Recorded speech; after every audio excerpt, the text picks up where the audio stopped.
So a lot of people are talking about Stellar Blade for a lot of different reasons. It's one of those games that's causing a lot of arguments, but in all honesty, it looks pretty good. So what's up with this game going in? Hi folks, it's Falcon, and today on gameranx, 10 things you need to know about Stellar Blade. Starting off with number 10, it's not Devil May Cry. Now, if you watch the trailers for Stellar Blade, you might get the impression the game is a spectacle fighter with a big focus on flashy combat, but that's not exactly what this is. Obviously, Nier Automata was definitely a big influence on this in many ways, but the combat's pretty different, actually. Rather than being all about flashy combos and speed, the fights in this game feel really deliberate, like there's a weight to everything that you do that's not necessarily super well communicated in the trailers. You have to commit to attacks, and even though there is no stamina meter, the game seems to encourage defensive play, because death is only a few hits away. Your dodge is fairly weak at first, the enemies are aggressive and unpredictable. That doesn't mean it's necessarily a slow, Souls-like experience either. There's some elements there, but it seems like a kind of hybrid between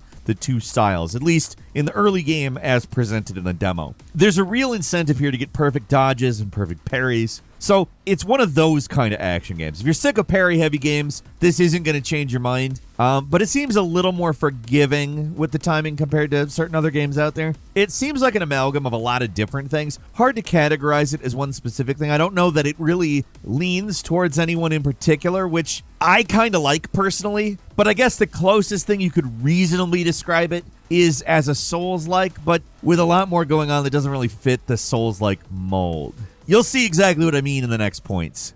At number 9, there's a semi-open world. One thing I didn't expect is that it's actually partially open world. There's an area called the Wasteland and the Great Desert. Seems to be pretty big areas with a lot of secrets to uncover. How this plays will actually work, I don't really know. The demo shows the game having more linear levels, but are these just parts of the open world we'll be able to return to like Nier Automata, or are they stuck in their own instances? I don't know. What I do know is that there's at least part of the map that's open for exploration. It looks like a compelling place to explore with side quests and enemies all over the place. And I know there's resources to collect that can be used to upgrade your character, on top of getting items for improving your abilities. Apparently, you can find cosmetics like costumes, accessories, even hairstyles. So if you like playing dress up, the game's got you covered if that's the case. There's a lot of stuff you can pick up, from healing items and grenades to a lot of different resources you can use at campsites to upgrade your character.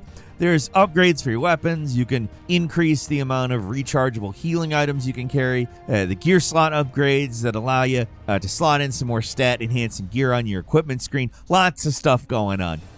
And while we're talking about the open world, might as well give a quick rundown of the story. You're Eve, a robot sent from a place called the Colony to retake Earth from these freakish alien creatures called the Nativa. Basically, take Nier Automata, swap out machine life form for Biomonster, and you get the general idea. Doll-like female protagonist and all. This is a game that wears its influence on its sleeve, and that's not a bad thing. I think that's a good thing. At number 8, there is a central hub city. Connected to the open world is the underground city of Zion, the last human bastion and the location that seems to act as your hub for the game. It's a place where you talk to NPCs, you buy items, take on quests, generally explore around without having to worry about getting killed by mutants, at least most of the time. From what I've read, there are apparently hostile humans, but I don't know if you actually fight them or not. All I can say is that it, compared to the tiny camps of civilization in Nier Automata, this place looks a lot more substantial.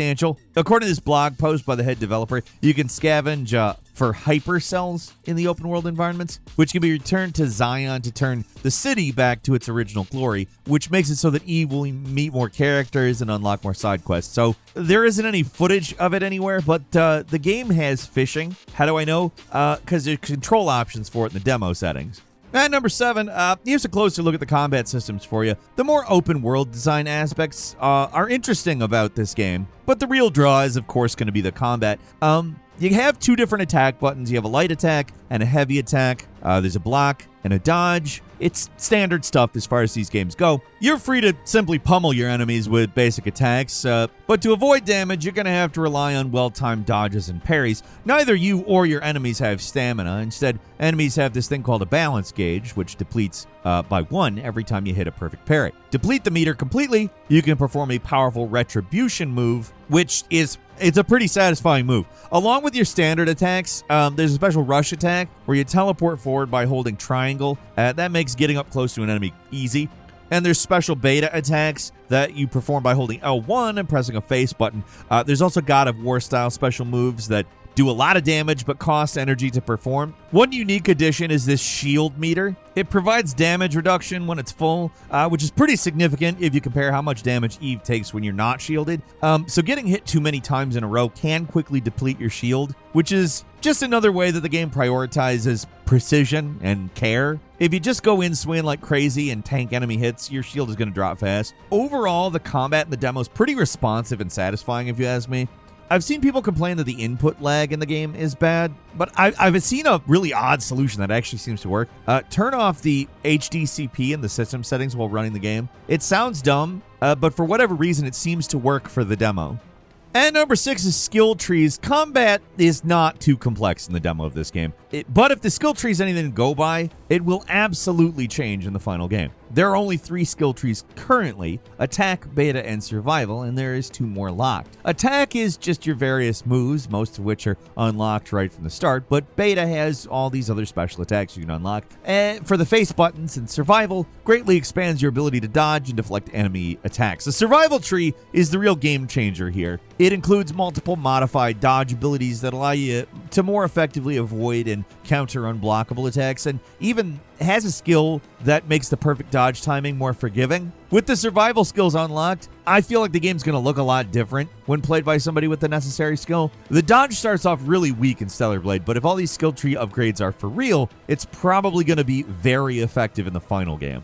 And number 5, close range is not your only option. Stellar Blade only has one close range weapon, the sword. It looks like they're going the Sekiro route here by only giving you one weapon but really fleshing it out. That doesn't mean it's the only weapon in the game. There's also a gun that can be used to plink away at enemies from far away. How it actually works is a little bit of a mystery right now. I know it can be upgraded, and there's a character that will design new parts for it, which includes new projectile types, but how it reloads or recharges or whatever, I don't really know a definitive answer on that, especially long term. When firing, you have to switch to over-the-shoulder or third-person shooter mode. It looks like an invaluable weapon for dealing with chaotic encounters. Enemies look like they're packing heat too, so the gun's probably going to be essential because I doubt they're going to play fair. At number 4, there is platforming, swinging, and swimming in this game. Most of the time in these games, the best movement abilities you'll get are a sprint and maybe a dinky jump, but Stellar Blade is going a lot further. Sure, you can run and there is a jump button, but that's only scratching the surface of what you can do here. There's some Uncharted-style ledges to grab on, some bars to swing on, and you can even swim with a full range of motion. The pole swinging, right out of Prince of Persia. We love to see that.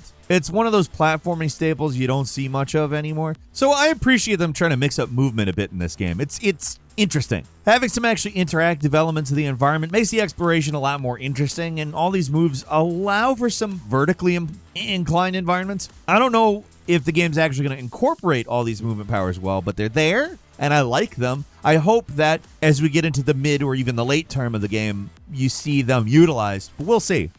And number 3, there is difficulty options, something you don't see much in hardcore action games, actual difficulty options.